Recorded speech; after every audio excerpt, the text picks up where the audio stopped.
Iya, selamat selamat siang ya ini, sore deh. Selamat sore, sobat kompeten yang sudah hadir di sini. Ini kita masih menunggu ada sekitar 10 menit lagi sebelum, mulai nih. Nah, gimana, kabarnya sobat kompeten hari ini? Apakah, eee, masih produktif atau, berkurang nih produktifnya? Nah, buat sobat kompeten yang sudah hadir di sini, mungkin bisa nih kita ngobrol-ngobrol dulu. Nah, aku mau tahu dong sobat kompeten ini dari mana aja nih? Nah, kalau dari webinar-webinar sebelumnya nih, sobat kompeten itu, ada yang dari Aceh, ada yang dari Balikpapan, bahkan ada yang sampai Papua nih. Nah, kalau hari ini, aku mau tahu dong sobat kompeten hari ini berasal dari mana aja nih?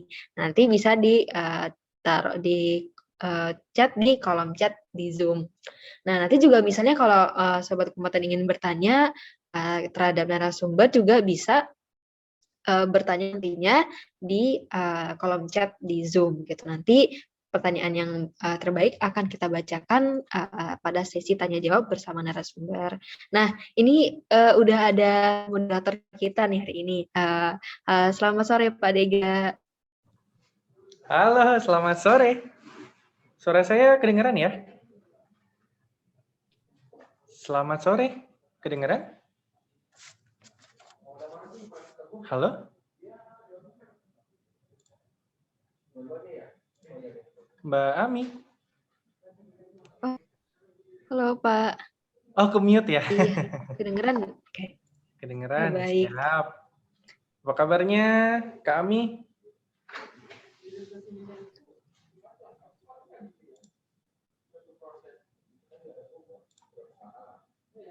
Ya, terima kasih. Ada Bapak Esa, Bapak Arianto, terima kasih.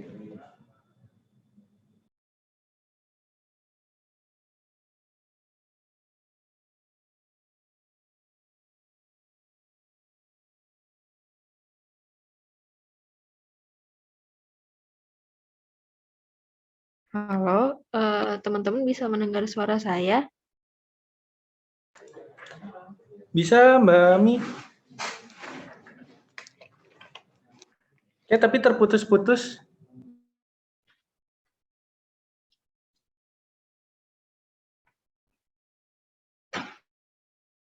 Oke, mohon maaf Pak Dega tadi terputus,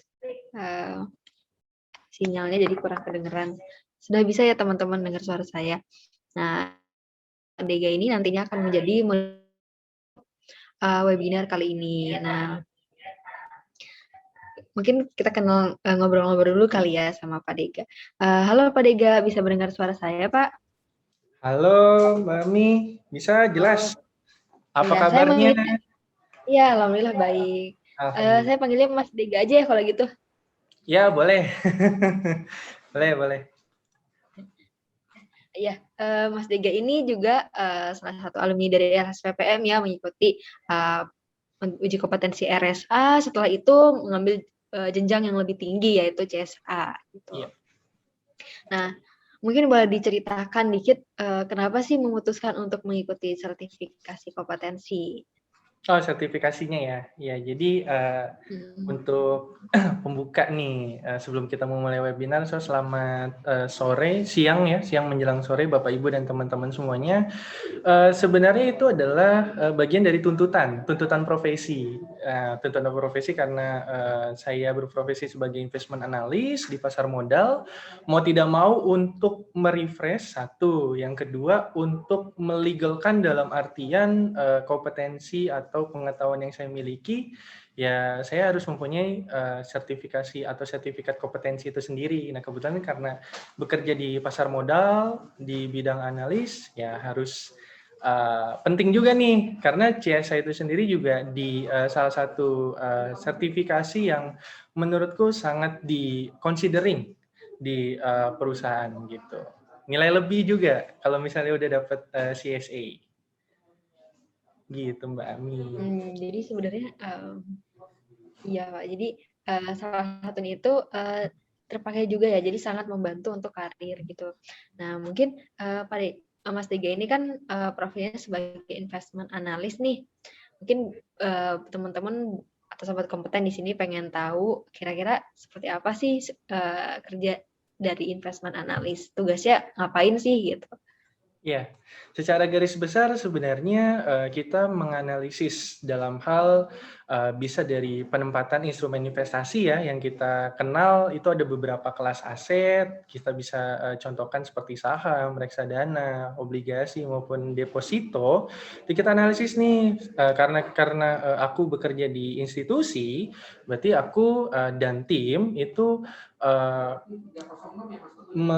memberikan gitu ya, memberikan masukan atau rekomendasi investasi yang layak, yang sesuai dengan pedoman investasi di institusi tersebut gitu. Jadi kita melakukan analisis penempatan suatu kelas investasi. Tapi nggak itu juga, ada beberapa banyak hal lagi Mbak Ami, seperti kayak misalnya mungkin teman-teman melihat bahwa ketika di Indonesia bursanya buka gitu ya, nah bursa di Amerika tutup, bursa Amerika buka, di Indonesia tutup juga.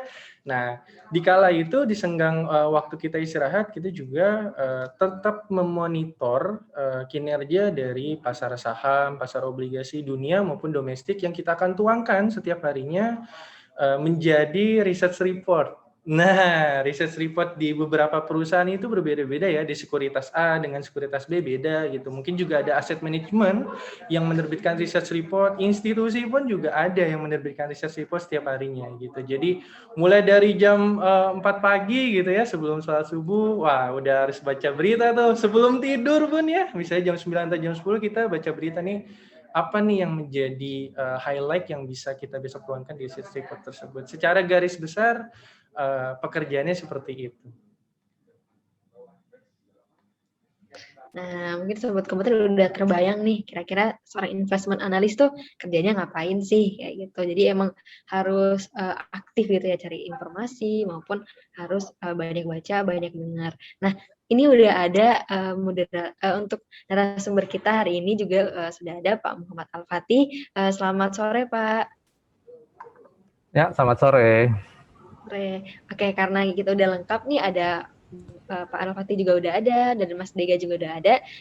Aku buka untuk webinar hari ini. Assalamualaikum warahmatullahi wabarakatuh. Selamat sore teman-teman semua, atau biasa kita teman-teman LSPPM itu biasa kita sebut dengan sobat kompeten nih.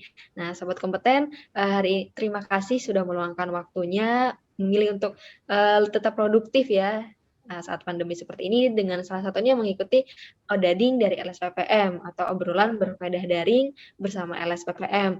Aku Amia Priliani, mungkin udah banyak yang tahu di sini, dan hari ini kita akan membahas tentang analisis teknikal yang akan dibawakan oleh Pak Al-Fatih, dan moderator hari ini yang memandu jalannya webinar itu ada Pak Dega atau Mas Dega Rapidity. Nah, mungkin kesempatannya aku berikan langsung ke Pak Mas Dega. Silakan, Mas. Baik, terima kasih Mbak Ami atas kesempatan yang diberikan. Pertama-tama, saya mau mengucapkan selamat datang dan selamat sore kepada Bapak Ibu dan peserta webinar kali ini dengan tema Investing 101 Technical Analysis for Profitable Investing.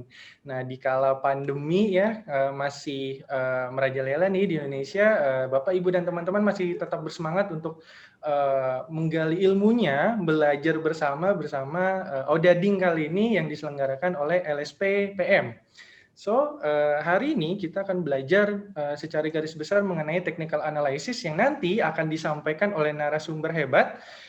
Saya akan bacakan dulu beberapa yang mungkin teman-teman bisa perhatikan. Yang pertama, jangan lupa nih, pastikan koneksi teman-teman itu tetap stabil.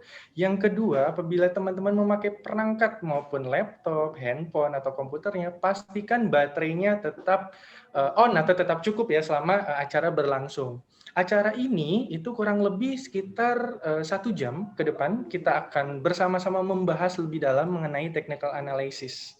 Sebelum saya mempersilakan narasumber untuk mempresentkan dirinya, izinkan saya untuk beberapa informasi mengenai narasumber kita pada sore hari ini. Yang pertama adalah narasumber sore hari ini yaitu seorang senior portfolio technical advisor di PT Samuel Sekuritas Indonesia nih, teman-teman. Jadi beliau ini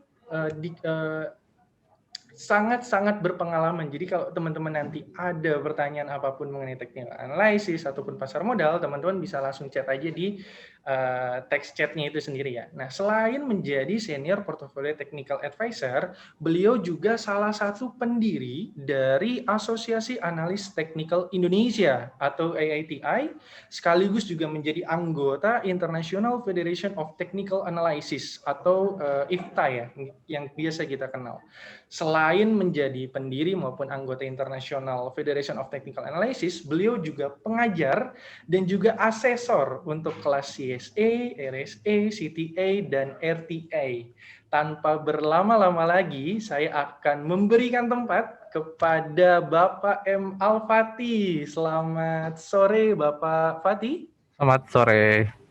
Mendengar suara saya dengan jelas ya, Pak? Sangat-sangat jelas. Suara saya gimana? Jelas. Oke, siap, Ya. siap. Gimana Pak Fatih kabarnya hari ini? Alhamdulillah sehat, baik. Alhamdulillah. Indeks hijau, mudah-mudahan teman-teman juga banyak yang profit. Ya. Pak Fatih. Halo? Ya, silakan. Oh iya. Sekarang selain productivity-nya saya lihat sangat berpengalaman sekali ya. Selain menjadi senior portfolio technical advisor, mungkin Bapak bisa bercerita sedikit nih sebelum masuk ke materi mengenai sebagai salah satu pendiri dari AATI ya, Asosiasi Technical ya Indonesia. Mungkin bisa diperkenalkan kepada Bapak Ibu dan teman-teman dari Sobat LSPPM Odading kita kali ini, sebenarnya seperti apa itu Asosiasi Analis Technical Indonesia? Ya, jadi Asosiasi Analis Technical Indonesia ini sudah berdiri cukup lama ya, dari tahun 90-an waktu itu. Kemudian dalam progresnya itu kita mencoba berkumpul ya. Pada waktu itu kan belum jadi asosiasi, tapi kemudian setelah itu kita kumpul teman-teman yang sudah menjadi analis teknikal untuk membuat sebuah asosiasi.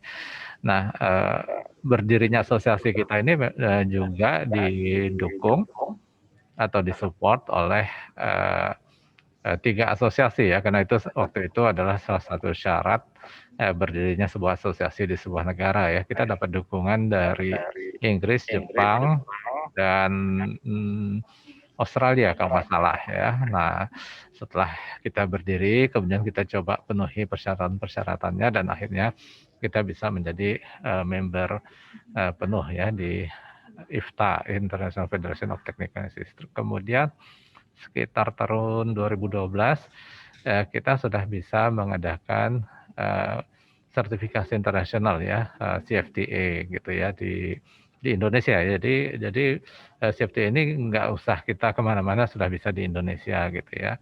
Apalagi sistemnya udah online, kita bisa kayaknya sih di manapun juga sudah bisa dilakukan ya ujiannya gitu. Kemudian dari itu kita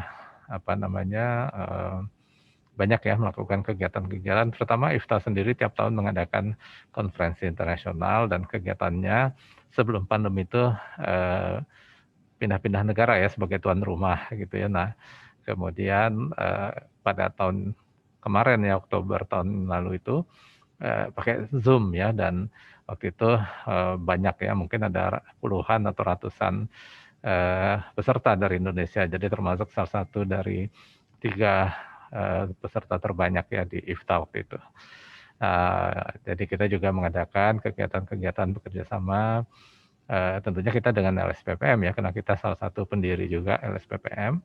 Kemudian kita juga kerjasama dengan pihak-pihak lain seperti TeachMe dan juga kampus-kampus ya, di mana teman-teman kita, saya sendiri juga menjadi dosen tamu ya di acara-acara kampus gitu.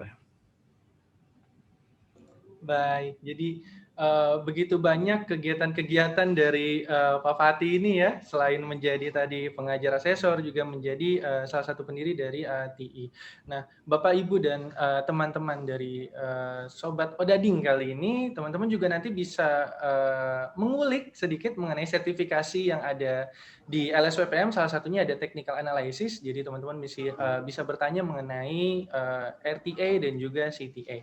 Baik, sekarang waktunya Bapak Fatih memberikan materi kepada sobat-sobat Odading.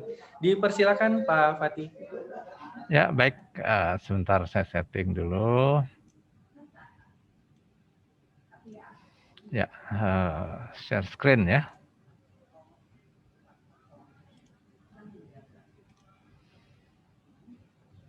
Oke, screen-nya sudah kelihatan?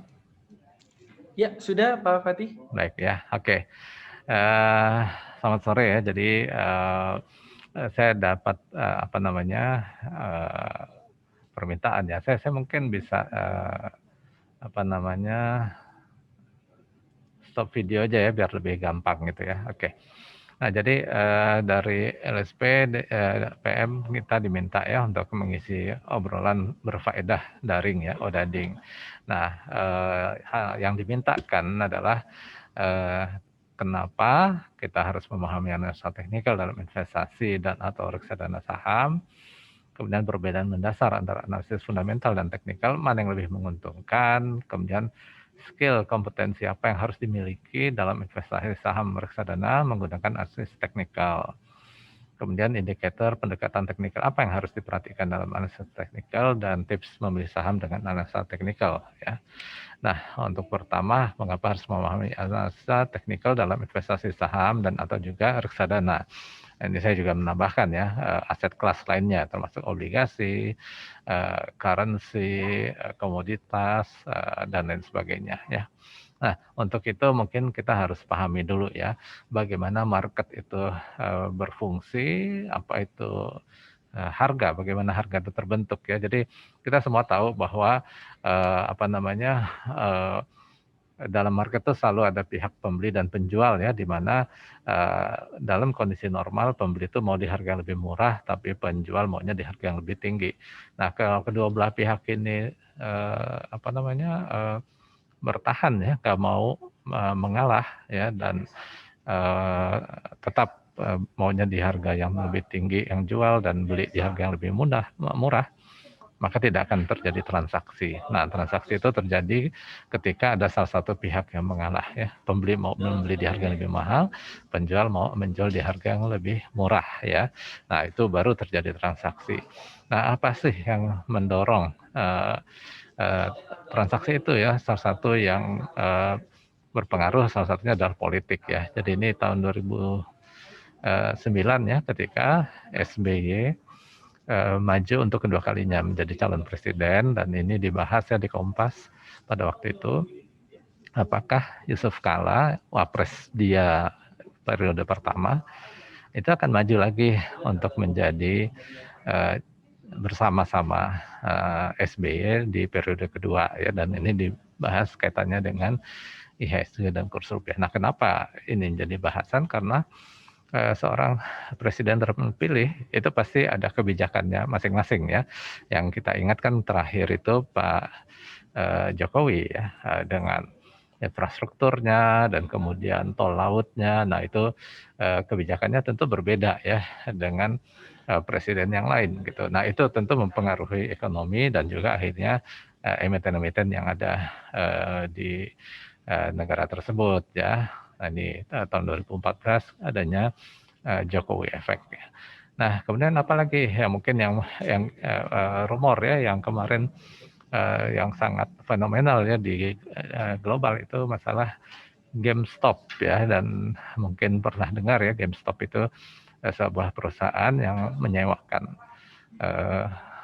tempat bermain games online gitu ya, tapi dengan kondisi COVID ini kan sebenarnya perusahaannya mulai terganggu, pesertanya semakin sedikit, karena dia itu menyediakan tempat di mal-mal begitu ya. Nah, tapi kemudian harga sahamnya meledak tinggi ya. Ternyata kejadiannya adalah adanya komunitas-komunitas online yang membahas tentang GameStop ini ya. Nah, kalau di kita mungkin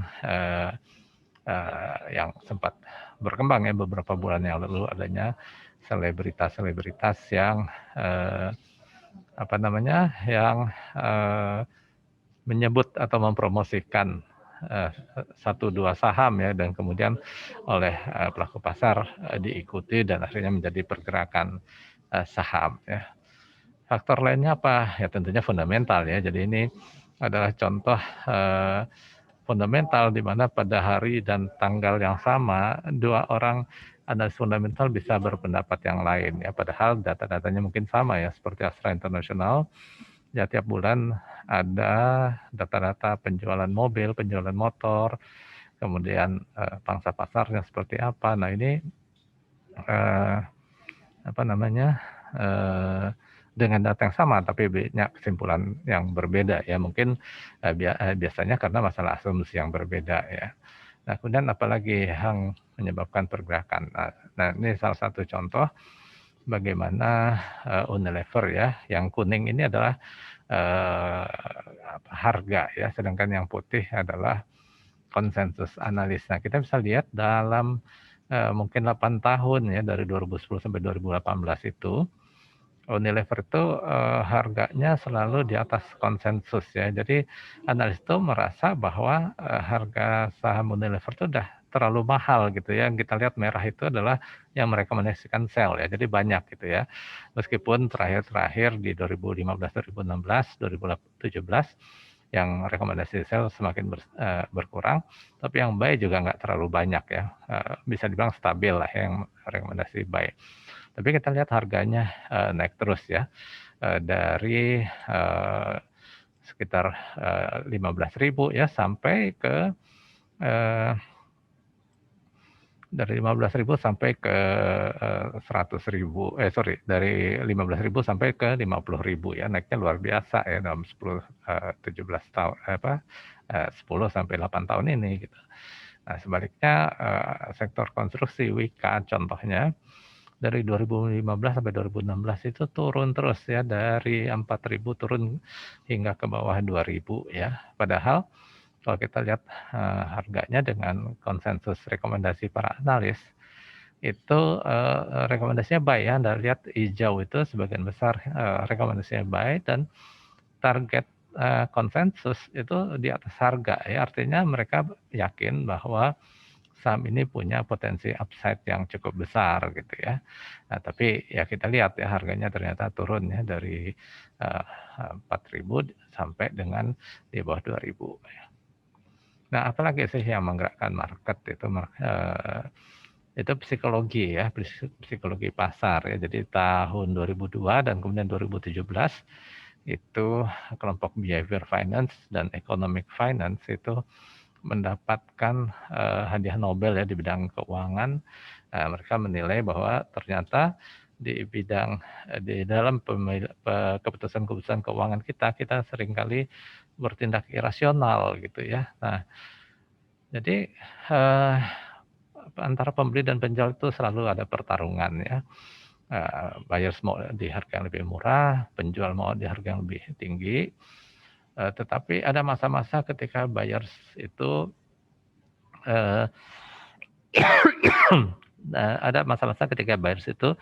mau membeli di harga yang lebih tinggi ya, dan kemudian agresif membeli sehingga harganya bergerak naik. Tapi sebaliknya ada masa-masa ketika sellers ya yang lebih agresif menjual di harga yang lebih murah terus-menerus sehingga harga kemudian turun ya. Nah, kita nggak tahu persis ya siapa pembeli, siapa penjualnya, apalagi nanti Juni broker code akan dihilangkan gitu ya. Nah, jangankan investornya siapa, apalagi motivasinya apa gitu. Kenapa sih dia jual, kenapa sih dia beli gitu ya.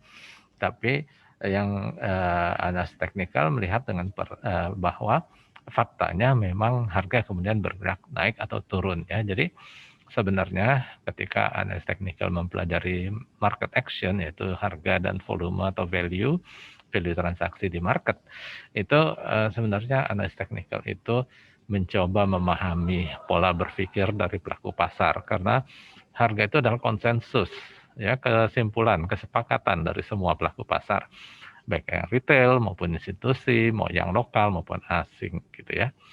Nah, mungkin beberapa tahun yang lalu eh, investor asing itu sangat dominan ya, sehingga mempelajari apa yang dilakukan oleh investor asing itu sangat eh, sangat menguntungkan gitu ya untuk mendapatkan gambaran harga mau kemana gitu ya. Tapi sempat juga ada masa-masa kemarin itu di mana eh, investor retail ya yang mempengaruhi pergerakan harga yang dominan gitu ya. Jadi sekarang ini mungkin kita harus masuk ke sosial media untuk merekam sebenarnya apa yang sedang bergerak di nasabah retail ini untuk mendapatkan gambaran market ya. Tetapi kalau kita punya sumber info yang terbatas, maka yang paling baik adalah mempelajari harga karena itu sudah kesimpulan dari pelaku pasar. Nah, kemudian apa sih perbedaan mendasar antara analisis fundamental dan teknikal ya, mana yang lebih menguntungkan gitu ya. Jadi fundamental analysis itu dia mempelajari tentang harga ya, tentang perusahaan ya, tentang bisnisnya, tentang pertumbuhan keuangannya gitu ya, tentang persaingannya. Itu fundamental analysis. Sedangkan technical analysis itu mempelajari psikologi market ya, melalui pergerakan harganya. Nah, jadi istilah yang paling baku dalam fundamental analysis adalah valuasi ya, value. Sedangkan di technical analysis adalah harga gitu ya. Tapi sebenarnya antara fundamental dan teknikal itu kalau jangka panjang itu nggak terlalu banyak berbeda. Ini saya berikan gambaran bagaimana dari Bloomberg ya. Ini pergerakan harga, ini Astra International, pergerakan harga dari 2011 sampai 2020. Di mana pergerakan harga itu saya anggap mewakili teknikal ya. Kemudian yang kuning ini adalah EBITDA ya, earning before income tax depreciation amortization. Ini fundamental sekali, dan kemudian book value ya, ini kondisi perusahaan. Nah, mungkin secara detail ada masa-masanya ketika fundamentalnya turun, teknikal naik, tapi dalam pergerakan jangka panjangnya lebih kurang sama. Ini Astra International, ini Bank BCA, kalau bank tuh nggak ada EBITDA-nya ya. Kemudian Telkom, dan beberapa saham lainnya itu lebih kurang ya, antara financial long term-nya antara fundamental dan teknikal tuh tidak banyak berbeda ya, seperti itu. Nah, tadi kita udah lihat ya tentang Unilever dan Wika. Nah, mungkin kita juga pernah mengalami ya, ada laporan keuangan bagus tapi kok harganya turun ya, atau sebaliknya begitu ya. Kenapa gitu ya? Ya, pelaku pasar tuh nggak hanya satu tipe, yang tadi kita juga udah bahas, pola berpikirnya juga macam-macam. Kita anggap aja nih ada dua kelompok besar ya, investors dan traders ya. Investors itu bicara membeli perusahaan. Tentunya kalau dia membeli perusahaan, dia beli sahamnya, itu artinya bagi dia adalah dia ikut bagian dari perusahaan tersebut. Yang diharapkan adalah perusahaannya itu bertumbuh besar ya, sehingga modal dia yang dia gabungkan dengan modal-modal yang lain itu bertumbuh ya, sehingga dia dapatkan capital gain, dan dengan keuntungan dia juga dapatkan bagian dari keuntungan itu, dividen ya. Nah, kelompok ini pun ada macam-macam. Ada growth investors, ada value investors, ada income oriented investor, dan portfolio managing investors ya. Portfolio managing investors ini yang juga agak berbeda ya dari tiga yang lainnya. Pengelola dana ya. Nah, ini para penerbit reksadana, para pengelola asuransi atau dana pensiun ini. Nah, mereka itu mengelola dana berdasarkan aturan-aturan ya yang biasanya mereka tuangkan di dalam prospektus ya pada saat mereka mau menerbitkan reksadana. Nah, misalkan mereka mengatakan bahwa reksadana ini akan tipenya adalah LQ45, maka mereka hanya bisa beli saham-saham yang ada di LQ45 gitu ya. Nah, ketika kemudian dari bursa ada saham-saham yang dikeluarkan dari LQ45, kemudian ada yang dimasukkan ke LQ45, maka portfolio manager ini mau nggak mau harus menjual saham-saham yang dikeluarkan dari LQ45 meskipun perusahaannya nggak ada masalah ya. Jadi ketika institusi ini jual besar-besaran belum tentu karena perusahaannya bermasalah. Atau misalnya mereka siapkan 20% cash ya untuk siapapun yang mau withdraw, redeem setiap saat itu bisa ambil uangnya. Tapi kalau ada investor besar yang redeem ya, misalkan disiapkan 20%, totalnya withdrawnya sampai 30%, maka mau nggak mau fund manager ini harus menjual sebagian sahamnya gitu ya untuk memenuhi kebutuhan dari investornya ini yang redeem, yang withdraw gitu ya. Nah, jadi itu yang menyebabkan kita akan temukan masa-masa ketika ada sebuah saham dijual besar-besaran tapi sebenarnya di perusahaannya tidak ada masalah gitu ya. Nah, kemudian kelompok yang kedua traders ya. Nah, ini dia fokusnya saham ini sebagai dagang ya. Mereka pedagang saham ya. Jadi apapun yang mereka beli itu dia targetnya adalah bisa jual untung gitu ya. Nah, ini kadang-kadang ada kelompok-kelompok yang traders yang nggak peduli sahamnya apa gitu. Yang penting dia bisa dapat keuntungan dari sana gitu ya. Kalau saya sering menganjurkan terutama kepada investor-investor yang baru gitu ya. Oke, kalau mau jadi pedagang saham boleh, tapi lebih baik dagang saham-saham yang bagus gitu ya.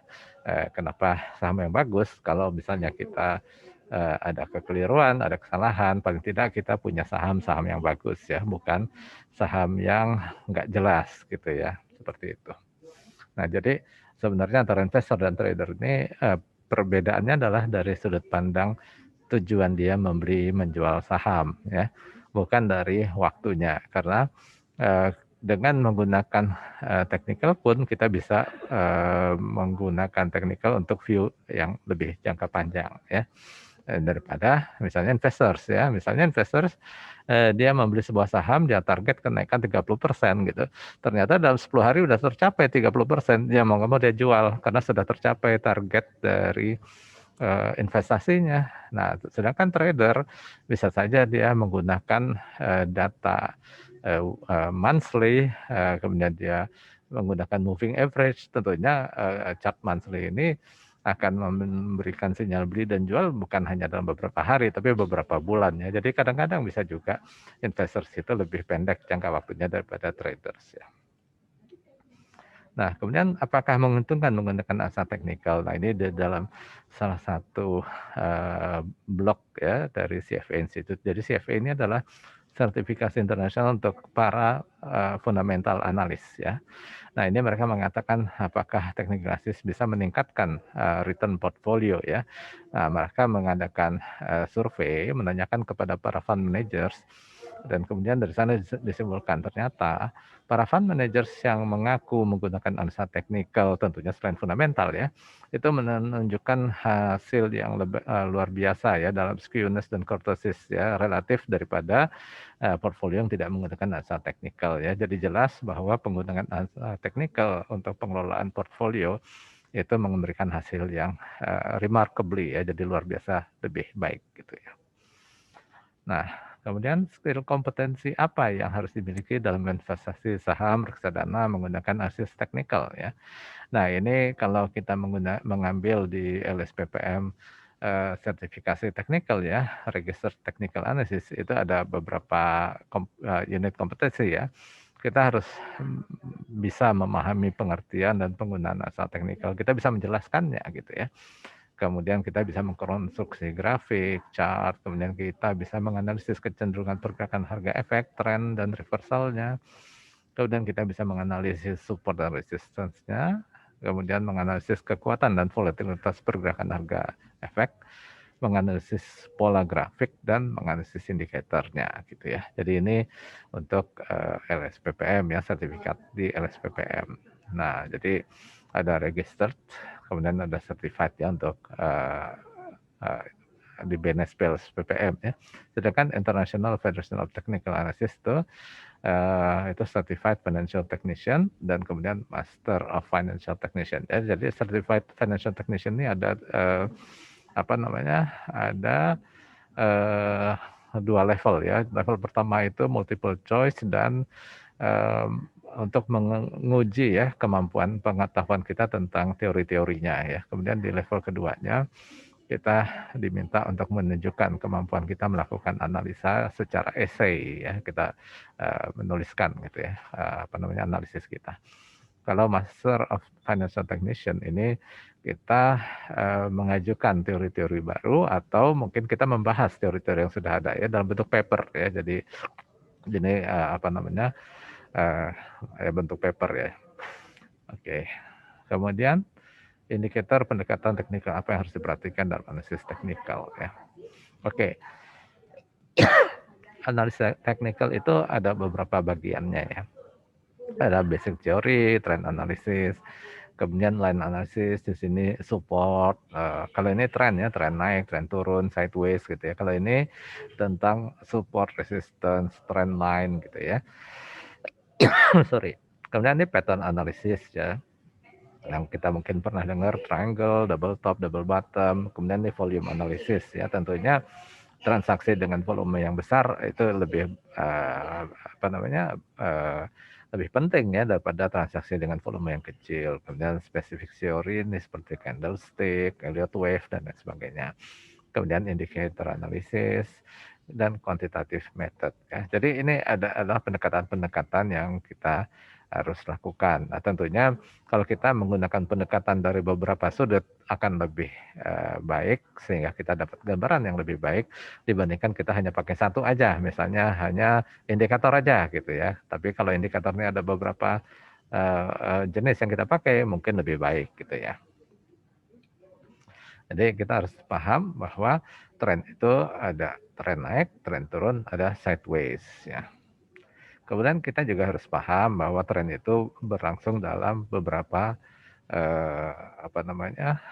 periode waktu ya. Yang besar ini 2-4 tahun, yang menengah ini 6 minggu sampai 9 bulan, yang harian ya tentunya itu berlangsung dalam jangka yang lebih pendek ya. Dan kita juga harus tahu bahwa ada fase akumulasi, ada bullish, ada distribusi, ada bearish, dan ada akumulasi kembali ya. Jadi kita harus paham betul sebenarnya situasi kita sekarang sedang apa gitu ya. Dengan memahami kita sedang dalam kondisi apa, ini strategi tradingnya beda gitu. Kalau dalam kondisi akumulasi mungkin setiap kali turun kita beli, dan mungkin nggak perlu jual dulu ya, kita keep dulu ya. Kalau di sini mau beli kapanpun kemungkinan kita akan bisa jual di harga yang lebih tinggi ya. Kalau di sini mungkin setiap kali naik kita jual gitu, ya beda ya. Di sini naik bolehlah dibeli, masih ada peluang ada harga yang lebih tinggi lagi. Kalau ini begitu harga turun jangan dibeli gitu ya, karena ini masih bisa ada harga yang lebih rendah lagi. Nah, tanpa kita memahami dengan persis sedang apa situasinya, kita bisa salah dalam melakukan strategi transaksi kita ya. Ya tadi ya ada time frame jangka panjang, ada time frame jangka pendek gitu ya. Oke, tips memilih saham dengan analisa teknikal seperti apa? Ya pertama tadi ya, kita tentukan dulu trennya seperti apa. Nah dengan mengetahui trennya itu kita bisa tahu sebaiknya kita beli atau jual ya. Kemudian kita tentukan support resistance-nya sehingga kita bisa tahu level resikonya ya. Jangan kita beli lalu waduh ketika turun kita bingung nih ini udah berubah tren atau enggak gitu ya. Wah kalau kita jual nanti naik lagi gitu ya, kan itu seringnya. Atau ketika kita cut loss tentunya naik lagi gitu ya. Itu karena kita kurang tahu trennya sedang dalam kondisi apa dan di mana support resistance yang penting, dan juga untuk tahu level-level targetnya gitu ya. Jadi technical trading itu kita menggunakan analisa teknikal untuk memilih stocks ya, mungkin dengan indikator-indikator, kita cari yang trennya naik, yang masih sangat dekat dengan support dan lain sebagainya ya. Kemudian dengan memahami tadi ya tren, kita tahu ini buying atau selling period ya.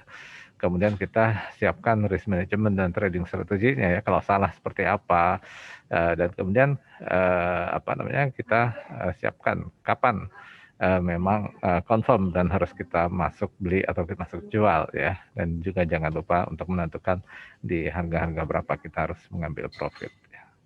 Dan karena semua analisis ya baik fundamental maupun teknikal itu tidak ada yang 100% betul ya, maka kita harus siapkan reward to risk ratio ya. Jadi kita ketika masuk itu kita udah bisa lihat ini probability-nya berapa besar sih, naiknya berapa jauh, turunnya berapa gitu. Kalau saya harus cut loss berapa besar, kalau saya harus ngambil profit berapa besar gitu ya. Jangan kita profitnya 1-2 poin udah kita jual, terus kalau loss 10 poin baru kita cut loss gitu ya. Jadi yang ada kita mengumpulkan keuntungan-keuntungan kecil, tapi justru kita terkena di kerugian-kerugian besar ya. Jadi mungkin itu aja secara singkat ya, dan ya ini sosial media saya di linktree.alfati.cfde. Saya kembalikan ke Pak Dega. Baik, terima kasih Pak Fatih atas materi yang telah di-share-kan ya kepada kita semua. Jadi ada beberapa tadi yang cukup menarik Pak Fatih. Jadi kalau misalnya kita menganalisis suatu saham, jangan lupa kita juga analisis mengenai trennya. Untuk kita penentuan buy, di sell-nya juga berapa. Lalu yang kedua adalah tentukan juga nih Bapak Ibu dan teman-teman semuanya support sama resistennya supaya kita tahu penentuan seberapa besar risiko yang bisa kita terima dalam hal kita membeli ataupun menjual saham yang kita telah tentukan. Lalu yang terakhir juga jangan lupa nih penentuan targetnya supaya kita tahu exit strategi di mana harga yang tepat untuk kita beli dan di mana harga yang tepat juga untuk kita jual. So, Bapak, Ibu, dan teman-teman semuanya, tadi kita telah mendengarkan materi yang disampaikan oleh Pak Fatih. Lalu selanjutnya kita akan masuk ke bagian Q&A. Jadi Bapak dan Ibu bisa langsung saja jika ada pertanyaan langsung diketikkan di kolom chatnya. Nah, Pak Fatih, jadi sudah ada beberapa pertanyaan yang masuk. Kita sambil ngobrol santai aja ya Pak Fatih ya. Sambil kita memberikan ilmu pengetahuan kepada Bapak dan Ibu teman-teman semuanya. Ada beberapa pertanyaan Pak Fatih. Yang pertama dari Ibu Bella ya, ini mungkin ya. Jadi seberapa penting Pak Fatih mengenai technical analysis ketika kita mau berinvestasi? Jadi seberapa penting nih technical analysis yang kita gunakan?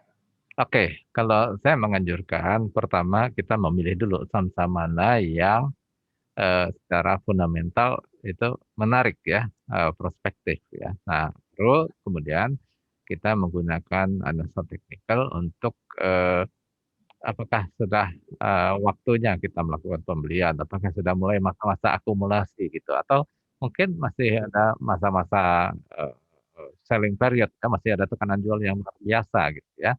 Nah, kalau memang masih sedang ada penjualan luar biasa, mungkin hindari dulu ya. Mungkin ada sebab-sebab yang kita nggak tahu gitu kenapa mereka jualan ya, tapi kita tahu bahwa mereka jualan, jadi kita hindari dulu gitu ya. Jadi itu fungsi analisa teknikal yang saya anjurkan kalau kita mau melakukan investasi. Baik, itu jawabannya dari Pak Fatih atas pertanyaan dari Bu Bella. Kita berlanjut ke pertanyaan selanjutnya. Ada dari Pak Yoga Nugroho. Bertanya nih Pak, ada nggak sih Pak korelasi antara fundamental analysis dengan technical analysis? Ya, tadi saya sudah sampaikan ya bagaimana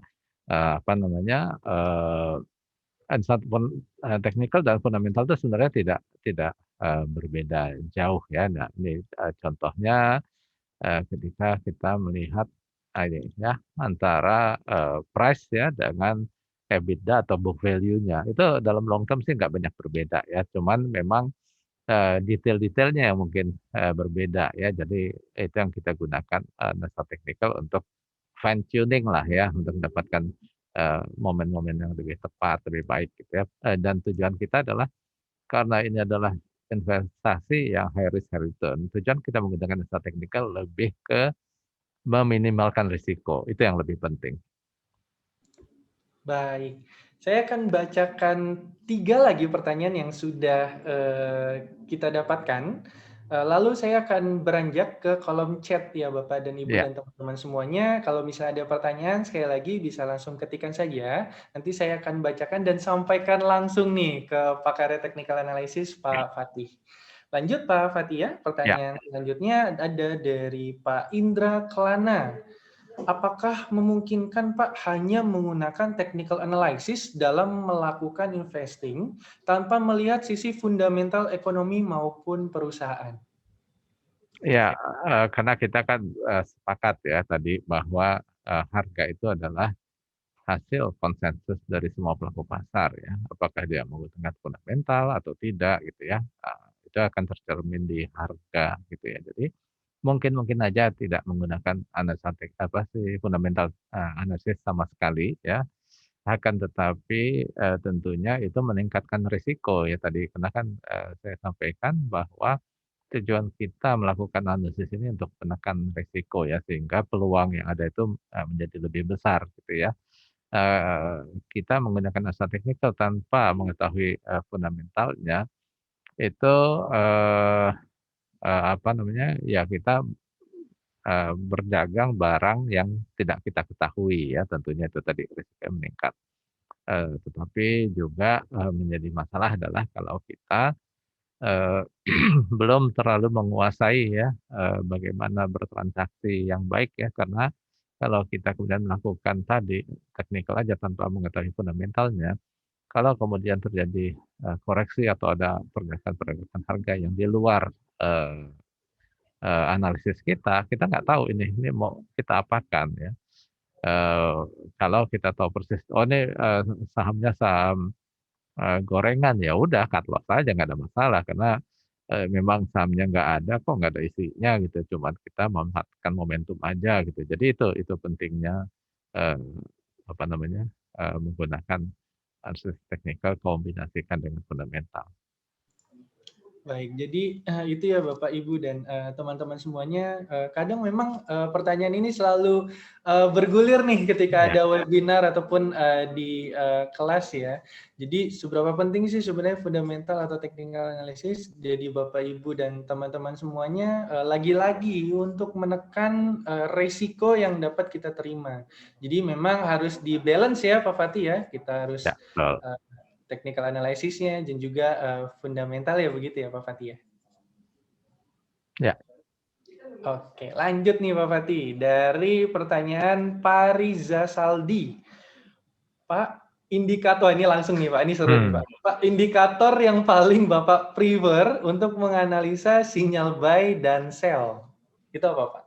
Ya, jadi analisa teknikal itu intinya, kuncinya itu di tren ya. Jadi kalau kita udah paham sekarang sedang trennya apa, itu peluang kita menjadi lebih baik ya. Kita tidak kejebak gitu ya. Nah, untuk menganalisis tren itu bisa dengan trend analysis ya atau chart pattern, juga bisa dengan indikator-indikator trending ya seperti moving average atau MACD itu yang pertama. Tapi kemudian kita juga harus melengkapinya dengan indikator yang lain untuk tahu meskipun trennya lagi naik, tapi naiknya ini masih kuat nggak gitu ya? Atau kalau lagi turun, ini turunnya apa? Wah ini udah mulai melemah nih. Nah mungkin kita bisa melakukan persiapan-persiapan ya untuk mengantisipasinya gitu ya. Jadi itu kira-kira. Iya, dengan menggunakan trend analysis. Nah, jawaban langsung dari pakarnya nih. Udah ada indikator yang memang sering Bapak gunakan untuk signal buy maupun sell ya, Pak ya. Ya. Terakhir nih, Pak, bukan berarti ini pertanyaan terakhir, tapi ini pertanyaan terakhir yang saya pegang. Nanti saya akan berlanjut lagi ke kolom chat dari Ibu Nida Wahida. Apakah investasi jangka panjang tidak perlu memperhatikan analisis teknikal, Pak? Iya, jadi, pada prinsipnya ini kan pendekatan ya. Jadi boleh aja kita menggunakan fundamental aja, bisa juga teknikal aja. Tentunya lebih baik kalau kita menggunakan semua alat yang kita punyai untuk menghadapi ketidakpastian yang ada di market gitu ya. Nah, kalau kita mau investing, itu pun tadi ada beberapa jenis ya cara para investor ya. Ada yang fokus di value, ada yang fokus di dividen, ada yang fokus di growth ya. Jadi, pendekatannya juga banyak macam-macamnya gitu ya. Nah, kalau kemudian kita menggunakan itu dan kita sudah kuasai, jadi apa namanya, akhirnya akan kembali ya kita tuh pola transaksinya seperti apa, apakah kita mau investing ataukah mau trading dan kemudian juga time frame apa yang paling nyaman buat kita, nah itu yang bisa kita gunakan. Jadi boleh-boleh aja sih, tidak menggunakan asal teknikal boleh gitu ya. Kalau tadi saya sampaikan, semakin kalau kita menggunakan alat-alat yang paling penting gitu tentunya akan lebih baik gitu ya. Baik, terima kasih Pak Fatih. Ya. Kita akan beranjak langsung ke kolom chat. Wah, ini sudah ada banyak sekali pertanyaan, namun akan saya langsung bacakan. Semoga pertanyaan teman-teman semua bisa disampaikan langsung ke Pak Fatih ya. Yang pertama ada dari Ibu Andini Purwaningrum. Ya, Bu. Wah, ini kayaknya udah terjun langsung nih ke pasar saham. Pak Fatih, kapan kita memakai mungkin EMA ini adalah moving average ya, moving average, RSI dan stochastic dalam memproyeksikan harga saham. Apa aja sih Pak yang bisa ditunjukkan dari indikator-indikator tersebut? Ya, moving average itu lebih tren analisis ya. Jadi dia menunjukkan kepada kita tren, apakah dia lagi sideways, apakah dia lagi uptrend atau downtrend gitu ya.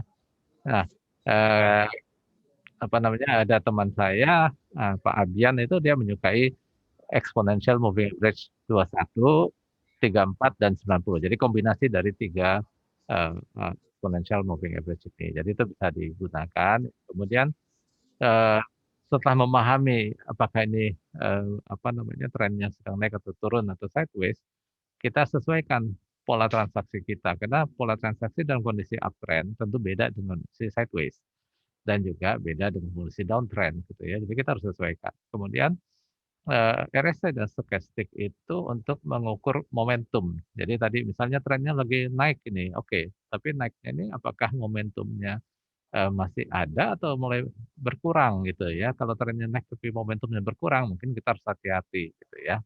Kenapa, seperti itu? Barangkali itu masa-masa terjadi distribusi gitu ya, atau mungkin itu, market-nya sedang, eee, apa, eee, galau ya, undecision gitu, undecisif. Jadi dia sideways dulu, ketika kemudian ada input baru, baru dia melanjutkan trennya. Jadi itu guna dari, 2 buah tipe indikator ini, kira-kira gitu, Pak Dega. Baik, ke pertanyaan selanjutnya. Oh iya, mohon maaf Bapak, Ibu, dan teman-teman apabila saya salah menyebutkan Bapak atau Ibu ya. Jadi pertanyaan selanjutnya adalah dari Pak Dinga. Wah, ini pertanyaan yang kita rasakan bersama nih kebanyakan Ya, investor. Pak, bagaimana cara mengatasi emosi psikologikal dalam menentukan posisi open mungkin kali ya, posisi open dalam buy untuk investasi mungkin di saham mungkin nih Pak. Gimana Pak?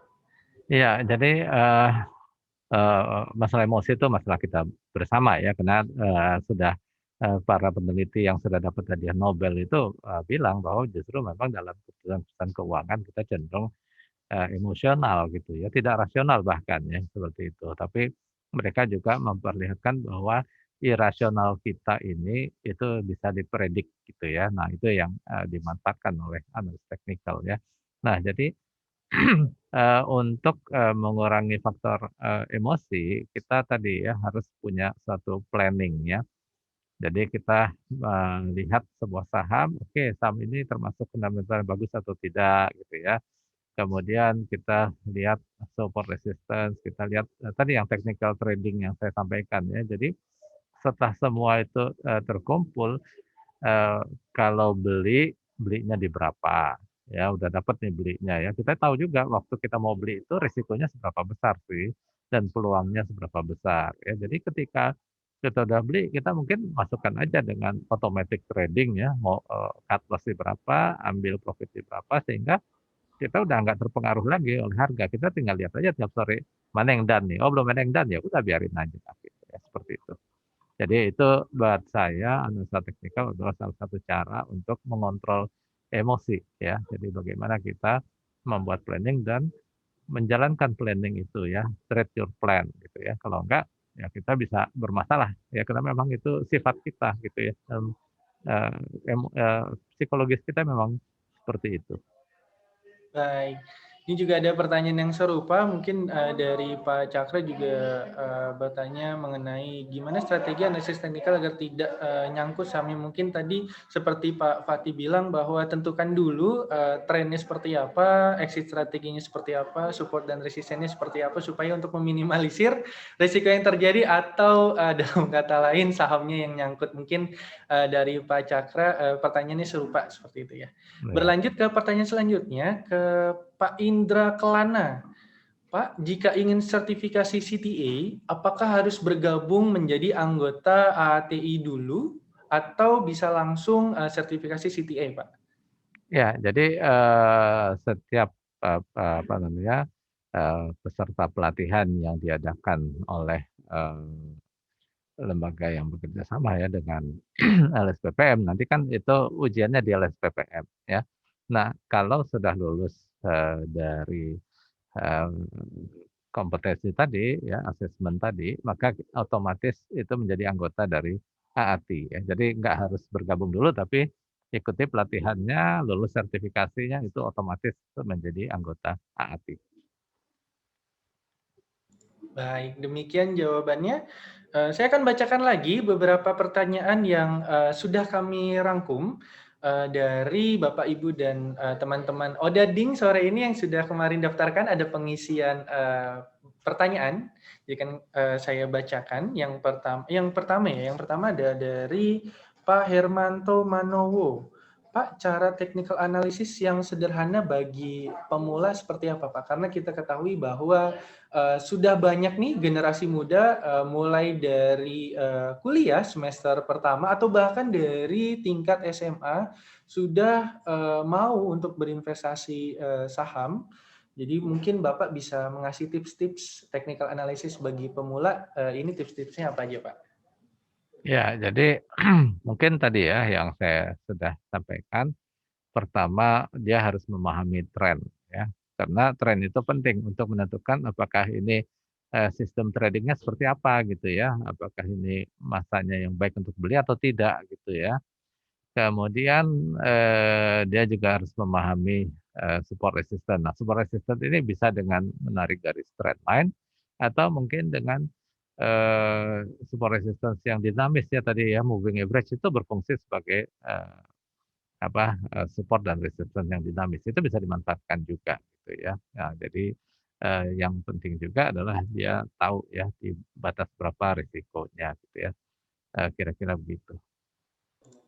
Baik. Pertanyaan selanjutnya dari Pak Bagus Pramana, Pak.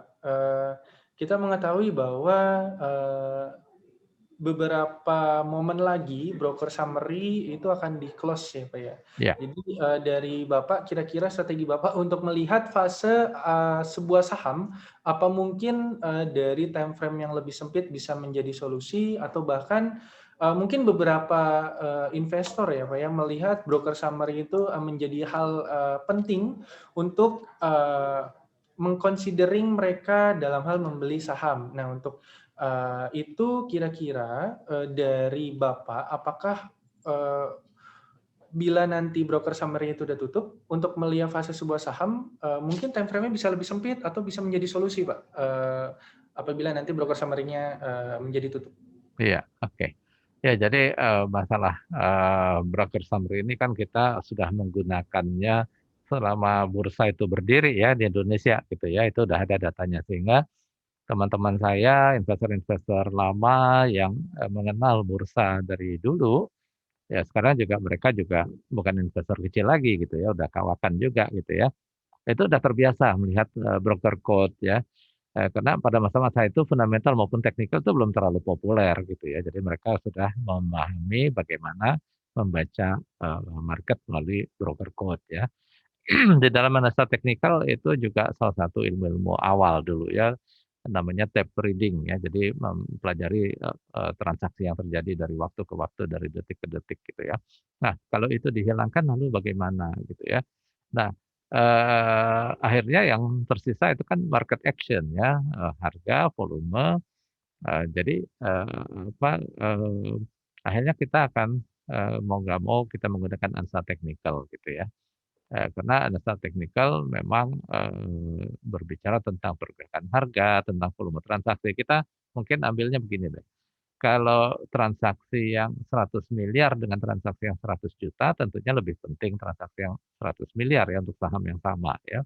Nah itu, berarti kan kita harus perhatikan nih volumenya di mana nih yang harganya, kuat ya dan, apa namanya, reaksi marketnya gimana gitu kan. Katakanlah ada satu berita, eee, katakan tentang suku bunga, lalu reaksi market bagaimana? Oke, ternyata, reaksinya positif, berarti kan market, sepakat gitu ya dengan keputusan itu dianggap sebagai hal yang positif gitu ya. Jadi kita mungkin tidak lihat lagi siapa brokernya, tapi kita langsung lihat dari, apa namanya, pergerakan marketnya dan kekuatan marketnya. Jadi, memang akhirnya kita menggunakan data teknikal. Data teknikal ini karena ini real time, apalagi sekarang kan, semua aplikasi sekuritas ya, termasuk di Samuel itu kan udah bisa untuk dapat data-data yang data sekecil-kecilnya ya. Jadi kita bisa minta chart yang daily, mau kita yang 30 menit, 5 menit, 1 menit pun bisa kita dapatkan gitu ya. Cuman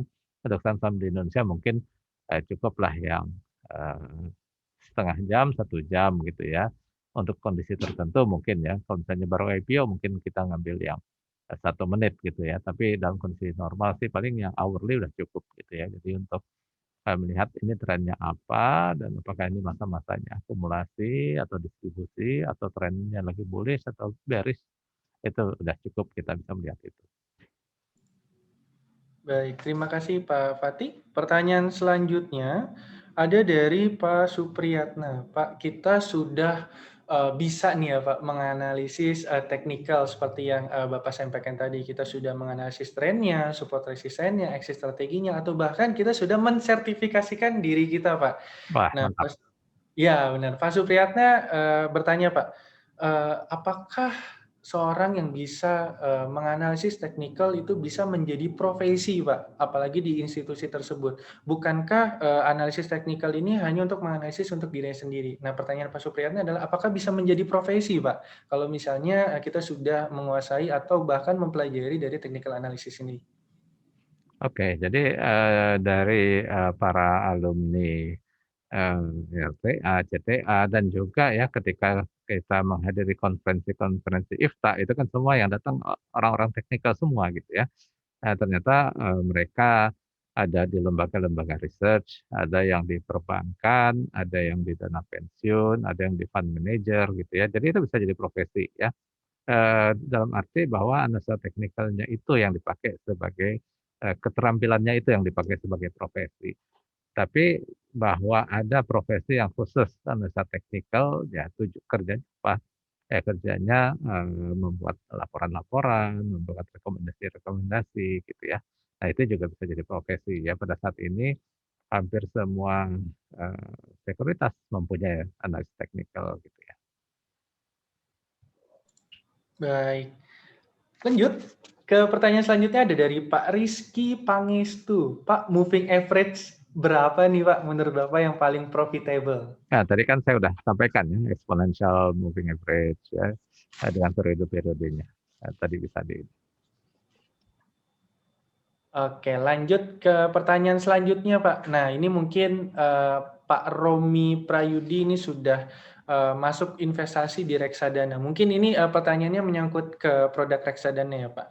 Jadi kalau Pak Romi menanyakan, Pak, kalau untuk fund manager dalam melakukan rebalancing index di mungkin dari reksadananya ya, Pak ya. Apakah fund manager tersebut melakukan rebalancing berdasarkan dari sinyal beli suatu saham tersebut atau menunggu indeks ataupun indeks acuannya ya Pak ya di periode pada saat dia berubah indeksnya? ya tentunya ketika misalnya, satu reksadana, menggunakan acuannya LQ45 dan ada saham yang dikeluarkan atau dimasukkan, tentu dia harus menyesuaikan dengan itu gitu. Tapi dalam pergerakan dia sehari-hari, perjalanan dia sehari-hari, tentunya, mereka tidak harus punya bobot sahamnya persis seperti bobot saham yang ada di indeks gitu ya. Jadi katakanlah misalnya dia Q45, BCA itu, 15%, kemudian mungkin aneka tambang 10% dan lain sebagainya, dia tidak harus persis mengikuti itu. Nah, ada masa-masa ketika sebuah saham atau sebuah sektor itu dipilih untuk mendapatkan bobot yang lebih besar dalam portofolionya. Ada masa-masa ketika sebuah saham atau suatu sektor mendapatkan bobot yang lebih rendah di dalam reksadananya, gitu ya. Dan itu pun juga sangat tergantung dari kondisi ekonomi, gitu ya. Kalau misalnya ekonominya sedang booming gitu, mungkin mereka akan mencari saham-saham yang alfa, yang kira-kira akan perform jauh lebih baik daripada saham, gitu ya. Tapi ketika market sedang jelek, ekonomi sedang jelek, mungkin mereka masuk ke saham-saham yang paling sedikit terpukul gitu ya, makanya ada istilah saham-saham defensif ya, yang bertahan gitu ya. Nah itu, apa namanya, dalam melakukan rebalancing itu, tentunya ada beberapa tujuan dan ada beberapa pendekatan ya yang bisa dilakukan gitu ya. Nah itu yang, ya buat saya sebagai analisa teknikal, itulah yang menggerakkan market salah satunya gitu. Baik, pertanyaan selanjutnya lagi dari Pak Tora Pandito. Wah, Bapak Tora ini sepertinya sudah membuat trading plan, Pak. Ya. Nah, beliau bertanya, Pak, gimana sih caranya, Pak, tetap mengconsidering adanya analisis teknikal dan juga saya juga ingin adanya memasukkan value investing. Sebenarnya ada nggak sih, Pak, hubungan antara value investing dengan analisa teknikal ini, Pak?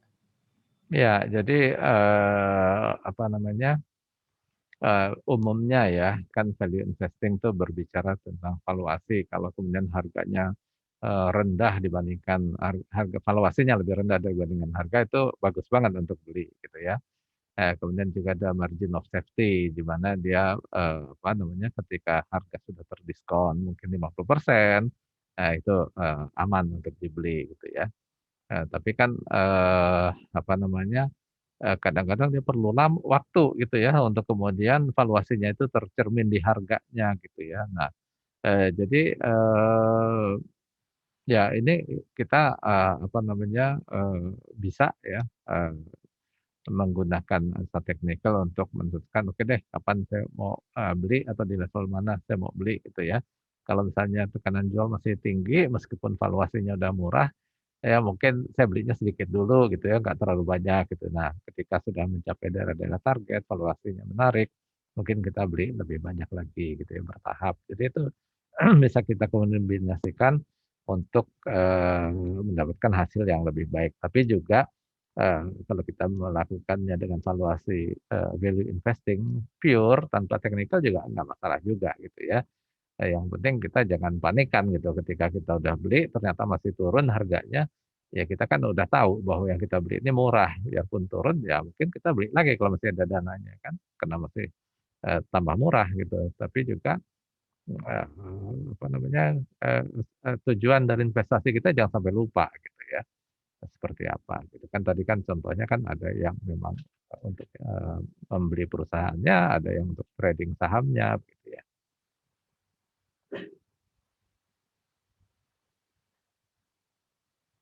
Oh, mohon maaf, di-mute. Ada lagi, Pak, dari, Pak Raden Aprianto. Pak, gimana sih caranya mensiasati, apabila ada saham yang, sideways mohon maaf, trend sideways, Pak. Jadi apabila ada saham yang mungkin, menjadi portofolio Pak Raden sedang sideways, apa yang perlu ketahuin atau kiat-kiat apa yang diperlu ketahuin oleh Pak Raden ini, Pak? Sorry gimana bisa diulang? Oh, bagaimana mensiasati apabila mungkin ada saham yang, sedang memasuki fase trend sideways, Pak? Oke. Ya, jadi, tadi ya pola, strategi trading itu, beda ya dalam kondisi tren naik beda, kondisi sideways beda, kondisi downtrend beda ya. Nah, kalau dalam kondisi sideways, dan kita yakin betul batas-batas sideways-nya di mana gitu ya. Jadi ketika harganya turun ya kita beli, nanti naik lagi kita jual karena dia akan bolak-balik naik turun di level yang nggak jauh banyak berbeda gitu ya di antara support resistance tersebut. Tapi kalau lagi uptrend, ya tentunya kita, apa namanya, koreksi boleh kita beli, lagi rebound boleh kita beli, break resist juga kita boleh kita beli, terutama kalau momentumnya masih oke gitu ya. Nah sebaliknya ketika downtrend sebaiknya hindari, jangan kita beli. Kalaupun kita mau beli, kita tahu persis bahwa itu kita membeli sesuatu yang sangat berisiko ya. Jadi kita harus ketat dalam risk manajemennya kalau kita mau membeli dalam kondisi downtrend. Kira-kira begitu. Baik, terima kasih. Terakhir Pak, sebelum penutup, kita juga ingin mendengarkan Pak tips-tips dari Bapak untuk menghadapi pasar yang menurut kami ini sekarang sudah mulai recovery tapi masih ada volatile. Nah, tips-tips Bapak yang bisa dibagikan kepada Bapak Ibu dan teman-teman Odading hari ini Pak untuk menghadapi pasar besok sampai semester 1 atau bahkan sampai akhir tahun 2021 itu seperti apa Pak? Ya, prinsip dasarnya sih apa namanya, kita harus tahu persis ya apakah tren naik yang terjadi sejak katakanlah bulan kemarin itu masih ada dalam market ataukah memang apa namanya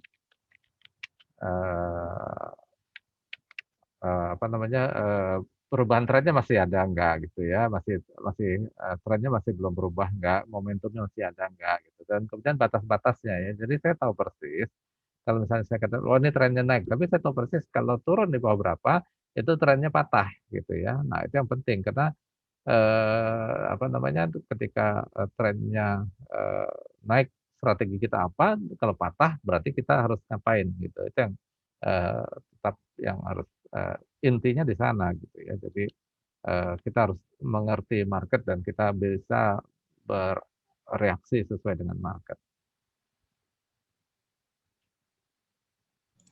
Baik, itu Bapak, Ibu, dan teman-teman semuanya.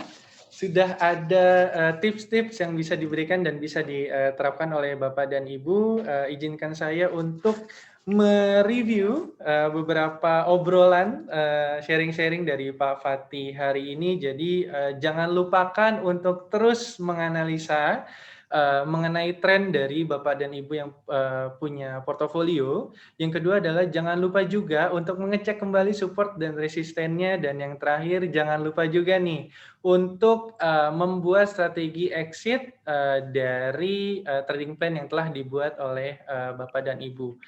Demikian Bapak dan Ibu atas Odading sore ini. Terima kasih juga saya sampaikan kepada Bapak Al-Fatih atas kesempatannya telah sharing-sharing kepada kita semua. Sehat selalu untuk Pak Al-Fatih, sukses untuk karirnya juga. Dan juga sehat selalu juga untuk Bapak dan Ibu, teman-teman semuanya. Jangan lupa tetap ikuti protokol kesehatan.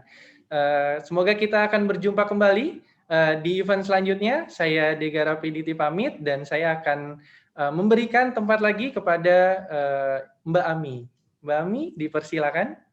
Oke, baik. Terima kasih Mas Dega.